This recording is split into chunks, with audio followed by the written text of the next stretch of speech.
کے قابل آدمی نہ رہے، اس کا خیال رکھیں۔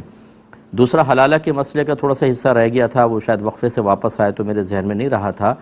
کہ جب کوئی شخص اپنی زوجہ کو 3 طلاقیں دے دے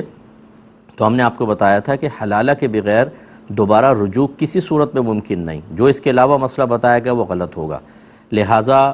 ہوگا یہ کہ جب شوہر نے 3 طلاقیں دیں تو پہلے یہ عدت گزاریں گی ان کی، اس کے بعد کسی شخص سے غیر مشروط نکاح کریں گی، اس کے بعد پھر ان میں جسمانی تعلق باقاعدہ قائم ہو، پھر شوہر فوت ہو جائے یا طلاق دے، پھر ان کی عدت گزاریں گی، پھر پہلے شوہر کی طرف آ سکتی ہیں۔ اور اس میں نے آپ کو دلیل دیتے ہوئے آدھی دلیل دی تھی، ایک حصہ رہ گیا تھا کہ قرآن میں اللہ نے واضح فرمایا کہ جب یہ شوہر اپنی بیوی کو تیسری طلاق دے دے تو یہ اس شخص کے لیے اس وقت تک حلال نہ ہوگی جب تک کہ اس کے علاوہ کسی اور شخص سے نکاح نہ کر لے۔ اور نبی کریم صلی اللہ علیہ وسلم کے پاس کوئی خاتون آئیں اور انہوں نے بتایا کہ میرے شوہر نے 3 طلاقیں دی، میں نے دوسرا نکاح کیا اور ہمارا بھی جسمانی تعلق قائم نہیں ہوا، تو کیا میں پہلے شوہر کی طرف جا سکتی ہوں؟ رحمت کونین صلی اللہ علیہ وسلم نے ارشاد فرمایا کہ نہیں،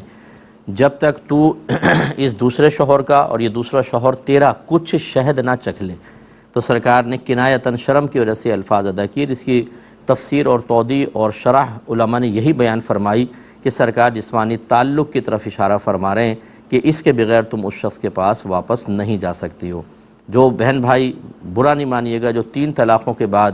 کہیں سے بھی فتویٰ لے کر اور اپنے لیے اس کو حلال سمجھے بیٹھے ہوئے ہیں، آپ بہت بڑا گناہ کر رہے ہیں اور آخرت میں شدید قسم کے وبال میں آپ مبتلا ہوں گے۔ اس لیے میرا مشورہ ہے آپ کو کہ اس پہ صحیح آپ فتویٰ لے کر، اور جتنی بھی بڑی آزمائش ہو اس کا دنیا میں سامنا کر لیں۔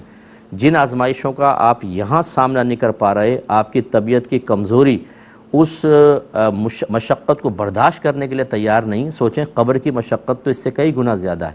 پھر میدان محشر کی تکلیف اور ذلت، رسوائی، ندامت، پچھتاوا اور پھر عذاب اللہ تعالیٰ کا، یہ اس سے کہیں زیادہ تکلیف دہ ہے۔ اس لیے اچھی طرح سوچ لیں، ہمارا کام سمجھانا ہے۔ ایک بچی نے کویسچن کیا تھا کہ میری والدہ کی قبر پر میں 2 سال ہو گئے نہیں جا سکی ہوں، میں باقاعدہ برقع وغیرہ پہنتی ہوں، تو بعض لوگ برا کہتے ہیں مجھے کہ تم 2 سال ہو گئے والدہ کی قبر پہ نہیں گئی، کیا حکم شرع ہوگا؟